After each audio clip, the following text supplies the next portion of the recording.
ذرا سوچیں، اگر قیامت کے دن اب کے خلاف کوئی عام انسان نہیں بلکہ خود اللہ تعالیٰ مدعی بن جائے تو کیا ہوگا؟ یہ حدیث ہر اس شخص کے لیے ہے جو وعدہ کرتا ہے مگر نبھاتا نہیں، جو حق مارتا ہے اور سمجھتا ہے کوئی دیکھ نہیں رہا۔ نبی کریم نے بتلایا کہ اللہ تعالیٰ کا فرمان ہے کہ 3 قسم کے لوگ ایسے ہیں کہ جن کا قیامت میں خود مدعی بنوں گا۔ ایک تو وہ شخص جس نے میرے نام پہ عہد کیا اور پھر وعدہ خلافی کی، دوسرا وہ جس نے کسی آزاد آدمی کو بیچ کر اس کی قیمت کھائی، اور تیسرا وہ شخص جس نے کسی کو مزدور کیا، پھر کام تو اس سے پورا لیا لیکن اس کی مزدوری نہ دی۔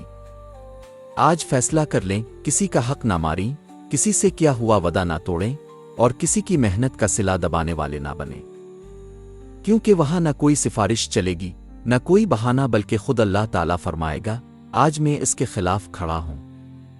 مزید اسلامی تعلیمات کے لیے چینل کو سبسکرائب، لائک اور شیئر کریں۔